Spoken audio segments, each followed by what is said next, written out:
अल्हम्दुलिल्लाहि रब्बिल आलमीन वल आक़िबतु लिल मुत्तक़ीन वस्सलातु वस्सलामु अला सय्यिदिर रुसुल व ख़ातमिन नबिय्यीन अम्मा बाद। दुनिया में ख़ास तौर पर आजमी ममालिक में तो 80% से ज़्यादा मुसलमान हनफ़ी हैं और अरबों में एक अंदाज़े के मुताबिक 50-50 वाली सूरत हाल है। 50% हनफ़ी हैं, 50% दूसरे मसालिक से ताल्लुक़ रखते हैं। बल्कि अगर इसको डीपली देखा जाए तो हनफ़ी इससे भी ज़्यादा होंगे। ओवरऑल दुनिया में 75% के करीब हनफ़ी हैं और 25% बाकी लोग हैं। अब यहाँ समझने वाली बात यह है कि हनफ़ी होता क्या है। आज की हमारी मौजू या हमारा टॉपिक ये है कि हनफ़ी होता क्या है। हम समझते हैं शायद ये कोई फ़िरका है, या हम समझते हैं शायद ये कोई ग्रोह है, या हम समझते हैं कोई तबका है।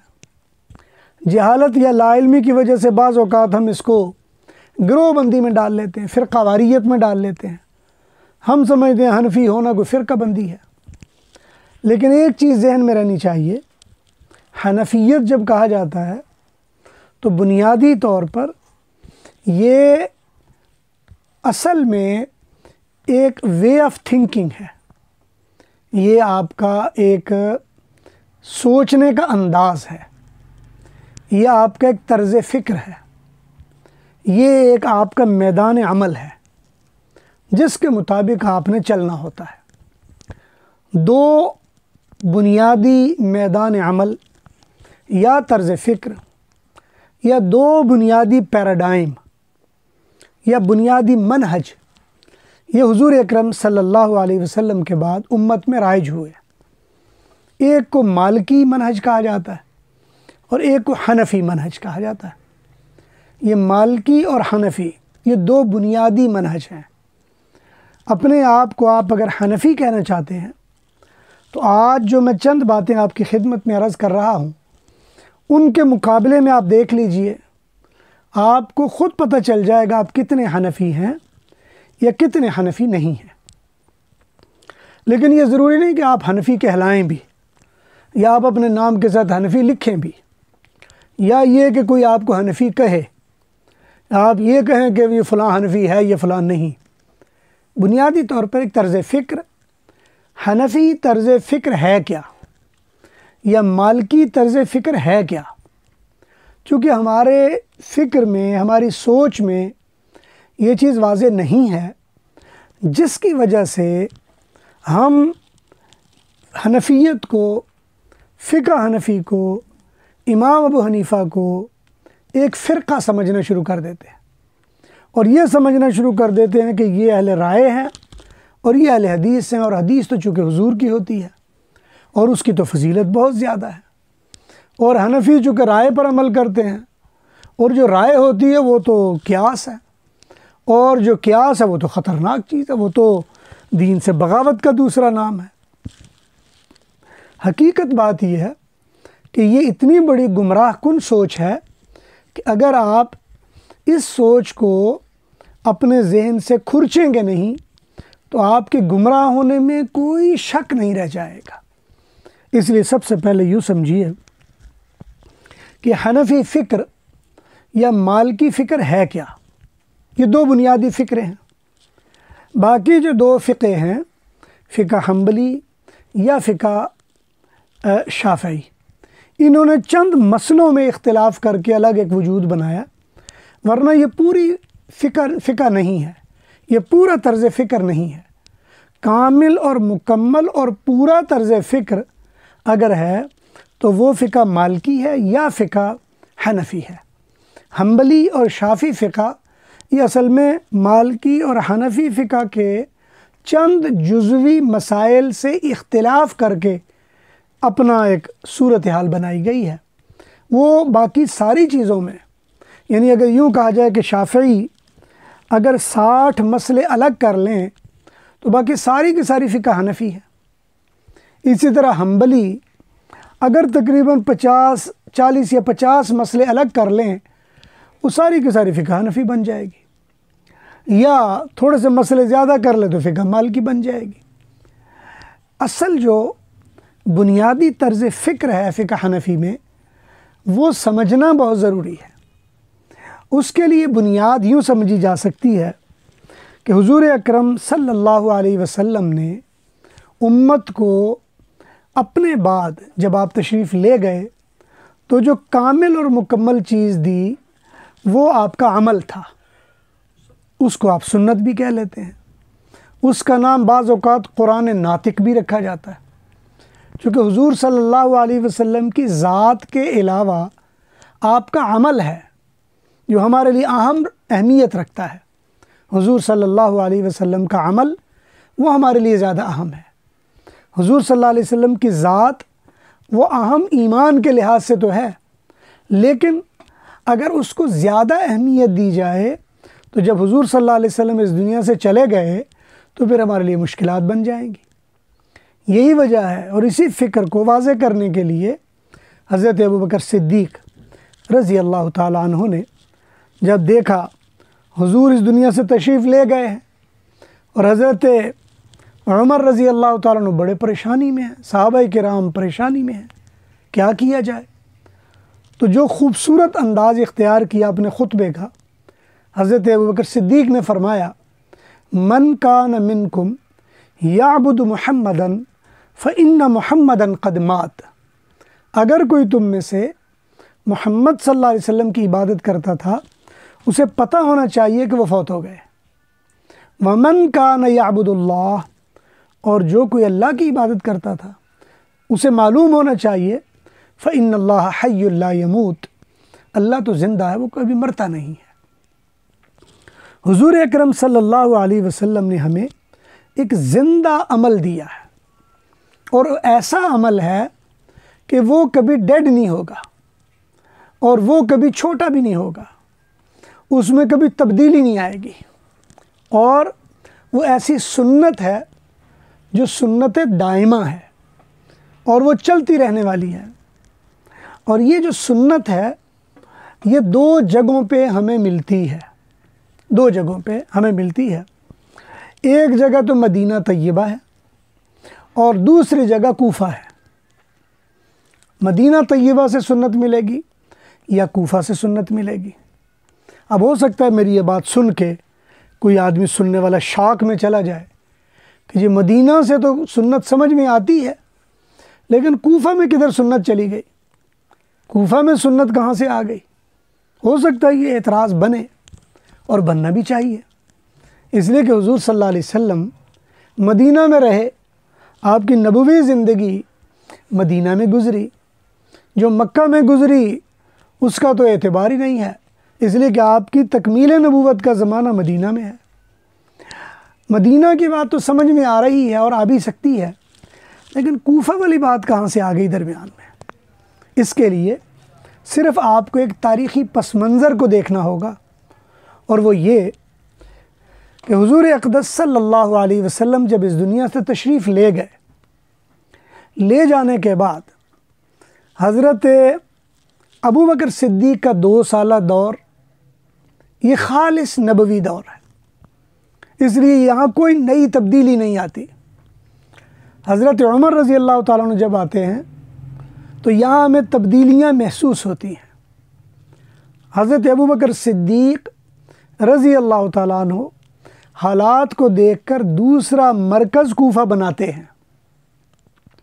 ये कूफ़ा का मरकज़, इसकी आबादकारी ये हज़रत उमर रज़ी अल्लाह ताला अन्हु करते हैं, और जब आबादकारी करते हैं तो अपनी ज़िंदगी में अब्दुल्लाह इब्न मसऊद को वहाँ भेज देते हैं, और कूफ़ा वालों को ख़त भी लिखते हैं कि मेरे लिए ज़्यादा पसंदीदा बात थी कि मैं इनको अपने पास रखूं, लेकिन मैं तुम्हें तरजीह दे रहा हूं कि इनको मैं आपके पास भेजूं और तुम इनकी कदर करना। और यही अब्दुल्लाह इब्न मसऊद हैं जिनके बारे में रसूलुल्लाह सल्लल्लाहु अलैहि वसल्लम ने फरमाया था कि तुम पर लाजिम है कि अगर तुम कुछ सीखना चाहो, अलैकुम इब्न उम्म अब्दिन, तुम पर लाजिम होगा इब्ने उम्मे अब्द की पैरवी करना। और फरमाया इब्ने उम्मे अब्द ये असल में अब्दुल्लाह इब्न मसूद का लक़ब था, उनकी कुनियत थी। हज़रत अब्दुल्लाह इब्न मसूद ने वहाँ जाकर जो माहौल बनाया, और ये हज़रत उस्मान रज़ी अल्लाह तआला अन्हु के ज़माने में जो मदीना में सूरत हाल पैदा हुई, कूफ़ा में उसका कुछ भी नहीं असर पड़ा, इसलिए कि अब्दुल्लाह इब्न मसूद ने ऐसा ख़ूबसूरत माहौल इल्म का वहाँ बना दिया था कि जब मदीना में बेयकीनी की सूरत हाल पैदा हुई हज़रत उस्मान रज़ी अल्लाह तआला अन्हु के ज़माने में, तो अक्सर सहाबाए किराम हिजरत करके कूफ़ा में चले गए। हत्ता कि हज़रत अली कर्रमल्लाहु वजहू, उन्होंने भी अपना दारुल खिलाफा कूफ़ा को ही बना लिया। और जब कूफ़ा को बनाया तो फिर दुआ किया करते थे कि अल्लाह इब्ने उम्मे आबद पर रहमतें फ़रमाए, जिसने कूफ़ा को इल्म से भर दिया है और कूफ़ा इल्म का मरकज़ बन गया था, सहाबाए किराम का मरकज़ बन गया था, और बड़े बड़े ताबईन और तबा ताबईन और बड़े बड़े आइम्मा ये कूफ़ा में गुज़रे हैं। सबसे ज़्यादा सहाबाए किराम ये कूफ़ा में थे, और सबसे ज़्यादा जामे, मज़बूत, मरबूत और मुनज़्ज़म इल्मी फ़िक्र कूफ़ा में थी। और कूफ़ा की वो फ़िक्र है जिसने पूरी दुनिया को अपने ज़ेर किया और दीन में तब्दीली नहीं आने दी। और यही वजह है कि हज़रत अब्दुल्लाह इब्न मसूद रज़ी अल्लाह तआला अन्हु ने जो मसनद कायम की, और उनके बाद दूसरे सहाबाए किराम ने जो मसानीद कायम की, एक वक्त आता है कि वो चलते चलते अलक़मा, असवद, इब्राहीम, हम्माद, अबू हनीफ़ा, यहाँ तक वो मसद पहुँच जाती है। अबू हनीफ़ा ने आकर एक नई तब्दीली वहाँ ये की कि जो इल्म रवाजी तौर पर लोगों में राइज था उसको मुदव्वन करना शुरू किया, जो रवाजी तौर पर था उसको मुदव्वन करना शुरू किया। लेकिन मुदव्वन का तरीका क्या था ये समझने की ज़रूरत है। इमाम मालिक रहमतुल्लाह अलैह ने मदीना वालों के रवाजी इल्म को मुदव्वन किया, और इमाम आज़म अबू हनीफ़ा रहमतुल्लाह अलैह ने कूफ़ा वालों के जो इल्म था, रवाजी इल्म, उसको मुदव्वन किया। इसलिए कि कूफ़ा वालों की एक एक बात सहाबाए किराम की मुशावरत, इजाज़त, रहनुमाई से तय पाती थी। हर मसला उनसे पूछ कर चलते थे। ये वजह है कि इमाम अबू हनीफ़ा ये कूफ़ा के रवाजी इल्म को मुदव्वन करते हैं, और जो इमाम मालिक हैं ये मदीना के रवाजी इल्म को मुदव्वन करते हैं। और इस रवाजी इल्म को दोनों जगहों पे जिस अंदाज़ में मुरतब किया गया, इमाम मालिक ने उस रवाजी इल्म के मुताबिक जो अहादीस उनको मिल सकीं उनको उन्होंने मुरतब मुदव्वन किया। और इमाम मालिक मदीना से बाहर ज़्यादा नहीं गए, ज़्यादातर मदीना में रहे, और वो कहीं दूसरी जगहों पे ज़्यादा सफ़र नहीं किए उन्होंने। लिहाजा मदीना में जो इल्म था उसको उन्होंने मुरतब मुदव्वन किया, जो रवाज था उसको मुरतब मुदव्वन किया। और यही वजह है कि जो मालिकी हैं उनमें तामुल अहले मदीना का एक उसूल पाया जाता है, तामुल अहले मदीना, कि आप कोई तामुल अहले मदीना को देख लो तो उसको हुज्जत समझ लो, चाहे अहादीस कुछ भी हो। दूसरी तरफ हम जब कूफ़ा की तरफ आते हैं तो इमाम अबू हनीफ़ा रहमतुल्लाह अलैह जो ताजिर भी थे, माली लिहाज से भी आसूदा हाल थे, ख़ानदानी तौर पर भी आसूदा हाल थे, उन्होंने उसी मसनद पर जहाँ एक वक्त में अब्दुल्लाह इब्न मसूद बैठते थे और दूसरे सहाबा बैठते थे, जहाँ इब्राहीम बैठे, जहाँ इमाम हम्माद बैठे, वहाँ अबू हनीफ़ा बैठे। अबू हनीफ़ा ने ऐसा नहीं किया कि ख़ुद ही बैठ के लिख लिया हो। इमाम अबू हनीफ़ा ने 80 के करीब वो आइम्मा जो अपने वक्त में इमाम हम्माद के शागिर्द थे, इमाम इब्राहीम के शागिर्द थे, इब्राहीम अन्नख़ई के, इसी तरह बड़े बड़े लोगों के शागिर्द थे, और वो इमाम अबू हनीफ़ा के एक तरफ साथी थे और दूसरी तरफ वो अब शागिर्दी में भी आ गए। इमाम अबू हनीफ़ा ने उनको जमा करके उस रवाज को इल्मी तक़वियत के साथ मुरतब मुदव्वन किया। यही वजह है कि कोई भी रवाजी चीज़ जब आती उसके बारे में तफ्तीश और तहकीक होती, मुहद्दिस जो होते थे वो हदीस पेश करते, अरबियत के जानने वाले वो चीज़ बताते, और जिन्होंने सहाबा किराम के अमल को देखा वो चीज़ बताते, और जिन्होंने कोई बात उस बारे में सुनी वो बताते, और कई कई दिन तक उस पर मुज़ाकरा होता, और जब वो तय हो जाता एक मामला, उस मामले को लिखवा लिया जाता। और लिखा कैसे जाता था? तारीख़ इस्लाम में कुरान करीम के बाद सबसे पहले जो कुतुब मुरतब हुई हैं वो फ़िक़्ह हनफ़ी की 6 किताबें हैं। 100 तकरीबन 86-87 में इमाम मोहम्मद बिन हसन अश-शैबानी ये फ़ौत हो गए। ये इमाम अबू हनीफ़ा की उस फ़िक़ही मजलिस के सबसे बड़े, यूँ समझ लें कि रिकॉर्ड होल्डर थे, या यूँ समझ लें कि मुंशी थे, या यूँ समझ लें कि वो रजिस्ट्रार थे। जब भी मामला तय हो जाता था तो ये इमाम मोहम्मद की ज़िम्मेदारी होती थी उसको लिख लिया जाए।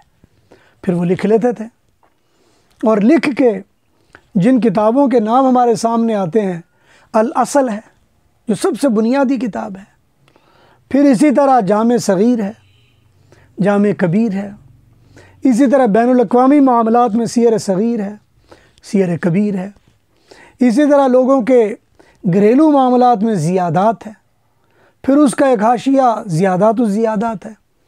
ये 6 वो किताबें हैं जो बुनियाद थी फ़िक़्ह हनफ़ी की। ये 6 बुनियादी किताबें हैं, और इन 6 बुनियादी किताबों ने असल में अपने अंदर उस सारी चीज़ को जमा कर लिया था। इसी दौरान हदीस मुरतब हुई, क्योंकि जब एक मसला आता था मुहद्दिसीन अपनी हदीस पेश करते थे, उस हदीस में कूफ़ा की सनद रिवायत को पेश किया जाता, वो मुरतब कर ली जाती थी।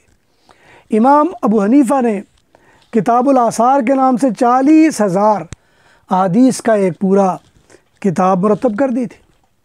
40,000 अहादीस थी उसमें, और मुहद्दिसीन यहाँ तक लिखते हैं, इमाम अबू हनीफ़ा बताया करते थे, मेरे पास तो सनादीक़ुल इल्म, इल्म के संदूक भरे पड़े हैं, जो इमाम अबू हनीफ़ा के पास थे। और आपने इस मुरतब, इस फैले हुए इल्म को जमा करके जब आगे मुंतकिल किया तो अगले लोगों ने उसका नाम फ़िक़्ह हनफ़ी रख दिया। हालांकि इमाम अबू हनीफ़ा का काम सिर्फ इसमें इतना ही है, उन्होंने उस बिखरे हुए इल्म को जमा कर दिया। वो बिखरी हुई कूफ़ा में जो हदीसें थीं उनको जमा कर दिया, वो बिखरा हुआ दीन जो था उसको जमा कर दिया। अगर ये जमा ना होता तो हज़रत अली रज़ी अल्लाह ताला अन्हु के ज़माने के बाद जो इंतशार वाली कैफियत पैदा हुई है, वहाँ तो हर चीज़ बदल जाती, हर चीज़ में तहरीफ हो जाती। फिर इमाम अबू हनीफ़ा वो शख्सियत हैं जिन्होंने क़िराअत को जमा किया। इमाम अबू हनीफ़ा इमाम किसाई के शागिर्द हैं, इमाम हमज़ा के शागिर्द हैं, इमाम आमश के शागिर्द हैं, इसी तरह इमाम आसिम के बड़े शागिर्दों में से हैं।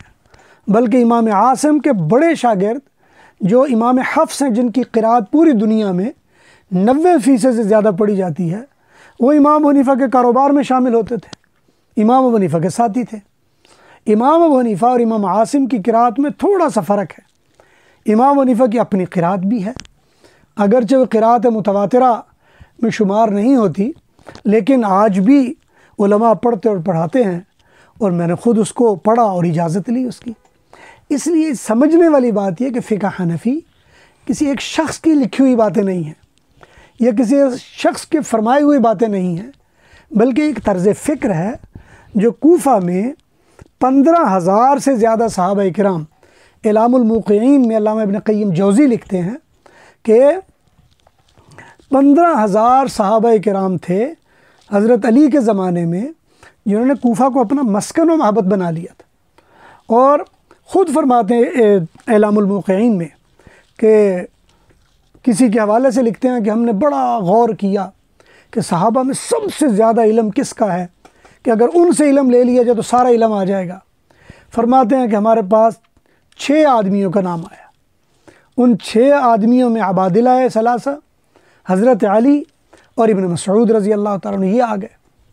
फरमाते हैं फिर हमने गौर व फ़िक्र किया कि इनमें से भी कौन से अफराद हैं, अगर उनसे ताल्लुक़ कायम करके ले लिया जाए तो बस सारा इल्म हम समझे कि मिल जाए, हमें कहीं और जाने की ज़रूरत ना पड़े। फरमाया कि 2 शख्सियतें थीं, उन 2 को हमने तय कर लिया कि अगर इनसे कोई बंदा ले ले तो उसको पूरा इल्म मिल जाएगा, और वो दो शख्सियात अलीउल मुर्तज़ा अब्दुल्लाह इब्न मसऊद रज़ी अल्लाह अन्हुमा हैं। और ये दोनों शख्सियतें हैं जिन्होंने अपने इल्म को जाके जो फैलाया और आगे बढ़ाया वो कूफ़ा में जाके, फिर इनके शागिर्द हैं। उस ज़माने में 15,000 से ज़्यादा सहाबा किराम है कूफ़ा में। तो कूफ़ा एक ऐसी इल्मी रिवायत है जो बाकायदा इल्मी बुनियादों पर है, वो कोई फ़िरक़ा वारियत नहीं है, कोई ग्रोह नहीं है, किसी की शख्सी सोच नहीं है, ये एक इज्तिमाई सोच का लिखा पढ़ा अंदाज़ है। दुआ है अल्लाह ताला से अल्लाह हमें समझने और अमल की तौफ़ीक़ नसीब फ़रमाए। व आखिर दावाना अल्हम्दुलिल्लाहि रब्बिल आलमीन।